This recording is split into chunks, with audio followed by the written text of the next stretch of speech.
Welcome to a new blog. আরো একটি নতুন ব্লগ নিয়ে চলে এলাম তোমাদের মাঝে।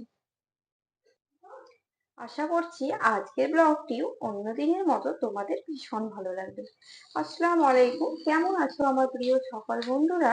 আশা করি তোমরা সকলেই অনেক অনেক ভালো আছো, আনন্দে আছো, সুস্থ আছো।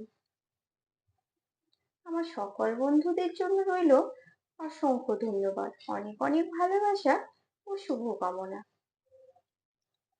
তো আজকের ব্লগটি আমি দুপুর থেকে শুরু করলাম। এই যে দেখতেই পাচ্ছ, এখানে কিন্তু পেঁয়াজ আর কিশমিশ বেরেস্তা ভেজে নিয়েছি, তার সঙ্গে দিয়ে দিলাম অল্প একটু পরিমাণে চাল। এটা কিন্তু ইকু সোনার জন্য আজকে পোলাও বানাবো। সে মাঝে মাঝে পোলাও খায় আর মাঝে মাঝে সাদা ভাত খায়। তার বায়না সে আজকে পোলাও ভাত খাবে, তাই তার জন্য চলে এলাম পোলাও বানাতে। তো এখন আমি পোলাওটা বানিয়ে নেব, কারণ দুপুর বেলায় আমাদের রান্না একদমই হবে না, শুধুমাত্র ইকুর জন্যই রান্নাটা করে নেব। তো এদিকে কিন্তু দুপুর বেলায় ইকুর জন্য রান্না করতে করতে কিছুটা রান্না আমাদেরও শুরু করে দিচ্ছি। এই যে এখানে দেখতে পাচ্ছ, এখানে হচ্ছে সবজি ডাল। এখানে আমি বিভিন্ন ধরনের সবজি দিয়ে একটা ডাল বানিয়ে নিলাম।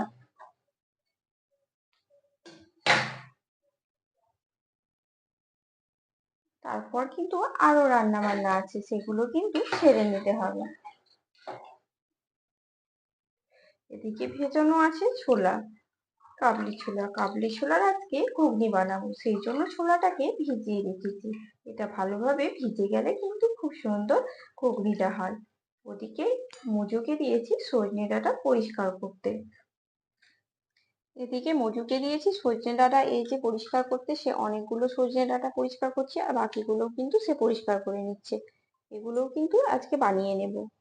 ভাবছি একটু সজনে ডাঁটা ফ্রাই করবো। তো এখানে আমি রাত্রিবেলার জন্য একটুখানি রান্নাও বসিয়ে দিয়েছি। এখানে আমি রান্নাটা বসিয়েছি, সেটা হচ্ছে এঁচোড়ের কালিয়া। এঁচোড়ের স্পেশাল কালিয়া বানাবো আজকে।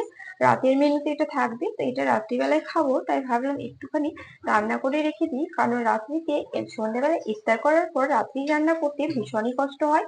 তাই এখন এটাকে রেডি করে নেব আর রেখে দেবো, তাহলে করে কোনো অসুবিধা হবে না খাওয়ার সময়। তাই এটাকে আমি এখন রান্না করে রেখে দিচ্ছি। এখানে বানাচ্ছি, তোমাদের বললাম, এঁচোড়ের কালিয়া।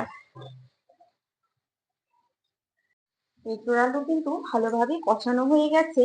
এবারে এর মধ্যে আমি দিয়ে দেবো পরিমাণ মতো জল। এখানে এঁচোড় আর আলুটাকে একেবারে ডুবিয়ে দিয়ে দিতে হবে, যেন ভালোভাবে এঁচোড় আর আলু দুটোই কিন্তু সেদ্ধ হয়ে যায়। তো দেখো, এখানে কিন্তু আমি এঁচোড় আর আলুটাকে ডুবিয়ে জল দিয়ে দিলাম, যেন ভালোভাবে সেদ্ধ হয়ে যায়। এটাকে এবারে আমি ঢাকা দিয়ে 15 থেকে 20 মিনিট রান্না করে নেব। 15 থেকে 20 মিনিট রান্না করলে কিন্তু এঁচোড় আলু ভালোভাবে সেদ্ধ হয়ে যাবে। ওদিকে রান্নাবান্না সেরে চলে এলাম শরবত বানাতে। তো কয়েকদিন ধরে চলছে আমার দই লস্যি, বেলের শরবত, পুদিনার শরবত, গুড়ের শরবত। তো এই কয়েকদিন ধরে এই সব কিছু শরবতকেই কিন্তু একঘেয়েমি হয়ে গেছি, একদমই আর ভালো লাগছে না। তাই জিমি এই দুটো কিনে নিয়ে চলে এসেছিল।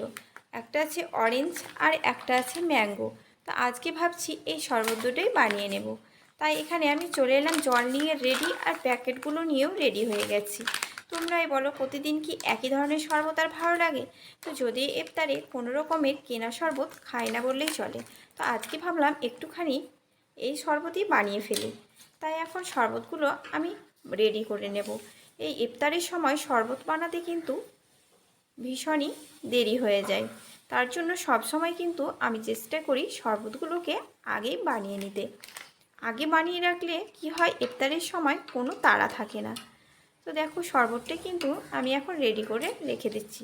যে কোনো শরবত আমি বানালেই কিন্তু আগে থেকেই সব শরবত রেডি করে রেখে দিই। মাশাআল্লাহ, দেখো কত সুন্দর কালারটা। কালারটা কিন্তু অনেকটাই সুন্দর, দেখে কিন্তু একেবারেই মন ভরে যাচ্ছে। ভীষণই ভালো লাগছে। খেতে জানি না কেমন হবে, খেতে অবশ্যই ভালো হবে। এগুলো কিন্তু খেতে অনেকটাই টেস্টি হয়। এখানে কিন্তু আমি কোনো চিনি ব্যবহার করব না, কিছুই ব্যবহার করব না, কারণ ইফতারের সময় চিনি খাওয়াটা একদমই খারাপ। সেই কারণে স্বাস্থ্যের জন্য ক্ষতিকারক। তো সেই কারণে কিন্তু আমি ইফতারের কোনো শরবতেই চিনি ব্যবহার করে থাকি না। যেটা ব্যবহার করি সেটা হচ্ছে গুড়। তো দেখো, এটা কিন্তু রেডি হয়ে গেছে। তো শরবতটা রেডি হয়ে গেল। ইকু বলছে সে একটু টেস্ট করবে, তো সে এখন একটু টেস্ট করছে। এরই ফাঁকে কিন্তু আমি শরবতটাকে বোতলের মধ্যে ভরে রেডি করে রেখে দেবো, তাহলে করে ফ্রিজে রাখতে ভীষণই সুবিধা হবে। আমি কিন্তু এভাবেই বোতলে বোতলে শরবতগুলোকে রেডি করে রেখে দিই। কালারটা খুব সুন্দর হয়েছে বলা, কালারটা কিন্তু দারুণই হয়েছে। দেখো তলাটাই কিন্তু গুঁড়োগুলো জমে গেছে। মাম্মি আমি বলছি যে এটা কি ইফতারে আমরা খাবো? হ্যাঁ, এটা তো ইফতারেই খাবো।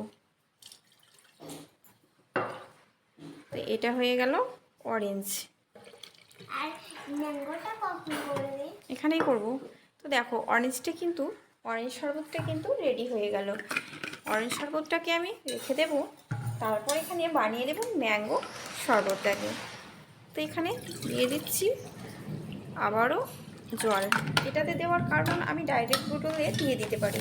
ডাইরেক্ট বোতলে দিলে কি হবে, এটা ভালো মিক্স হবে না। এখানে দিয়ে এটা মিক্স করে নিলে আর এটা সহজে সুন্দর বোতলেও ভরা হয়ে যাবে।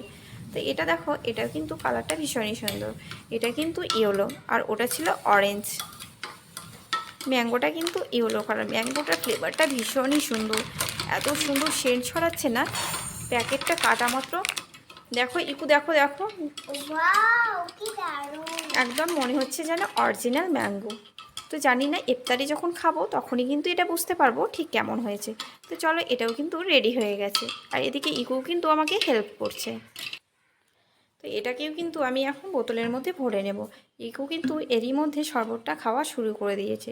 শরবতটা এতটাই সুন্দর সত্যি, কিন্তু অনেকটা গাঢ়ও হয়ে গেছে। দেখে মনে হচ্ছে যেন মাজা টাইপের কিছু, মাজাগুলো যেমন গাঢ় হয় সেরকমই হয়েছে। কিন্তু সবথেকে বড় কথা ফ্লেভারটা ভীষণই সুন্দর, একদমই মনে হচ্ছে যেন অরিজিনাল ম্যাঙ্গো।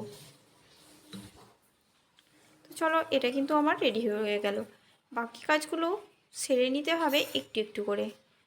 তো আজকের জন্য 2 ধরনের শরবত কিন্তু আমার রেডি হয়ে গেছে।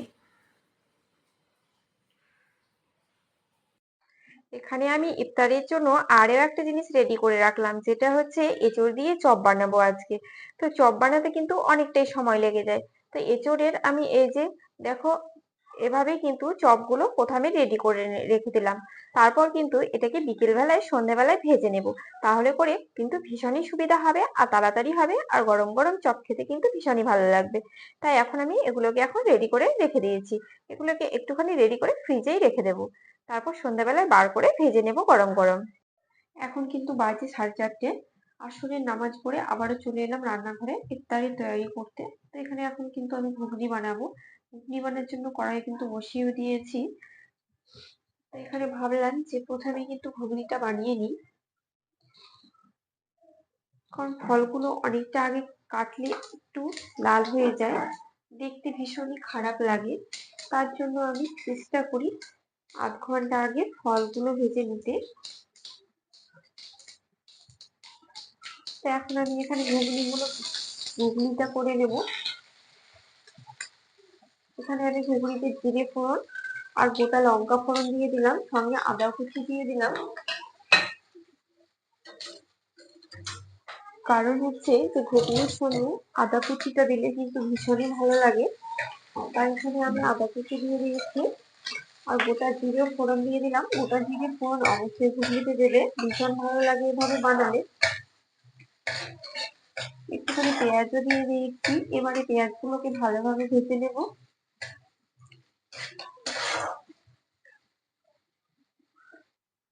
ইফতারের কাজ সময় মতো না হলে একদমই ভালো লাগে না। দেখবে ইফতার করার আগে যদি সবকিছু সময় মতো হয়ে যায় তাহলে কিন্তু বেশ ভালো লাগে, আর যদি সময় মতো না হয় তাহলে কিন্তু ভীষণ তাড়াহুড়ো হয়। সেই কারণে আমি সবসময় চেষ্টা করি ইফতারের আগে সবকিছু বানিয়ে নিতে।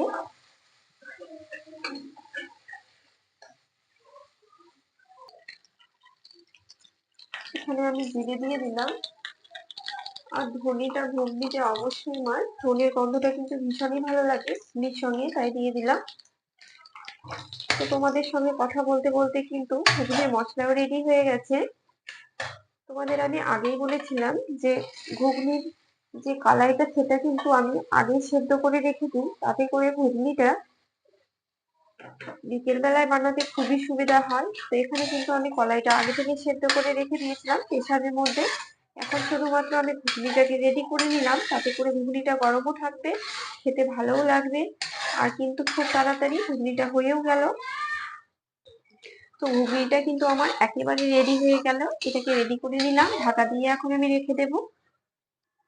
তো ওদিকে ঘুগনি করার পর কিন্তু আমি উম, ফলগুলো সব কেটে রেডি করে নিয়েছি। এবারে এদিকে দেখো, দেখায় তোমাদের, এখানে কিন্তু কিন্তু বিভিন্ন ধরনের পকোড়া বানানোর জন্য সবকিছু রেডি করা আছে। এখন আমি পকোড়াগুলোকে বানিয়ে নিব, কারণ হচ্ছে পকোড়াগুলো সব শেষে বানাই, তাহলে করে গরম থাকে আর খেতে কিন্তু ভীষণই ভালো লাগে। এখানে এই যে আছে, এটা হচ্ছে চপ, এটা চপ বানাবো। এটা হচ্ছে এঁচোড়ের চপ। তো সবকিছু দেখো এখানে কিন্তু রেডি করা আছে। এটা একদমই আমি দাঁতন করে উজু করে নিই, তারপর ইফতার করার আগে এটা 15 মিনিট আগে ভেজে নিই, সেটাকে ভেজে নেব। তো এদিকে একেবারে দাঁতন করে উঁচু সেরে চলে এসেছি আবারও রান্নাঘরে, কারণ ইফতারের টাইম আর মাত্র 10 থেকে 15 মিনিট। এখন আমি সব পকোড়াগুলোকে একে একে ভেজে নেব। আর এই সময় পকোড়াগুলো ভাজলে কিন্তু একেবারে গরম থাকে আর খেতে কিন্তু ভীষণই ভালো লাগে। তাই দেখো, এখন চলে এলাম পকোড়া ভাজতে, সবাই কিন্তু রেডি হয়ে গেছে। এই পকোড়াগুলো ভেজে নিলে আমার সবকিছু কিন্তু রেডি হয়ে যাবে। তারপর আমি ইফতারে কি কি রেডি করে নিলাম সেগুলো আমি তোমাদের সঙ্গে সবকিছু দেখিয়ে দেব।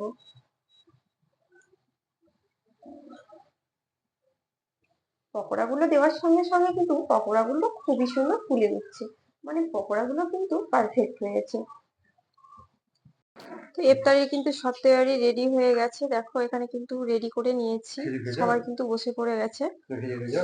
হ্যাঁ, তো এই যে এখানে দেখতে পেলে আমি পকোড়া বানাচ্ছিলাম। এই যে এখানে আটার পকোড়া বানিয়েছি, এখানে বানিয়েছি এঁচোড়ের চপ, এখানে বিভিন্ন ধরনের সবকিছু ফল আছে, এখানে ডিম আছে, আজকে শরবত হয়েছে বেলের, আজান দিয়ে দিয়েছে। তাই এদিকে জিমি, মা, আর এদিকে আছে ইকু, সবাই কিন্তু ইফতার শুরু করে দিয়েছে। আমিও কিন্তু খেজুরটা নিয়ে নিয়েছি, তারপর ভিডিওটা শুরু করলাম। আসলে এগুলো করতে করতে একটুখানি দেরি হয়ে গেছে। তো দেখো এখানে কিন্তু ঘুগনি আছে, তোমরা দেখলে আমি ঘুগনি বানাচ্ছিলাম, এটা কিন্তু তোমাদের আমি দেখিয়ে দিচ্ছিলাম। আর এখানে আছে একটা পায়েস, স্পেশাল একটা পায়েস আছে, যেটা হচ্ছে গাজর আর সুজি দিয়ে পায়েস বানিয়েছি, সেই পায়েসটাই আছে। তো সবশেষে কি কি বানালাম তোমাদের তো দেখিয়ে দিলাম। সবাই কিন্তু ইফতার শুরু করে দিয়েছে, ওদিকে মজু বসে খাচ্ছে, আমিও কিন্তু ইফতার শুরু করব এবার। তো আজকের ব্লগটি এখানেই শেষ করছি। আজকের ব্লগটি কেমন লাগলো তোমরা কিন্তু কমেন্ট বক্সে অবশ্যই জানাতে ভুলো না। ভালো লাগলে আমার চ্যানেলটিকে ছোট্ট একটি লাইক, শেয়ার, কমেন্ট আর সাবস্ক্রাইব করে আমার পাশে থেকো। সবাই অনেক অনেক ভালো থেকো, সুস্থ থেকো, দেখা হচ্ছে তোমাদের সঙ্গে নেক্সট ব্লগে। আল্লাহ হাফেজ। একটু খাও।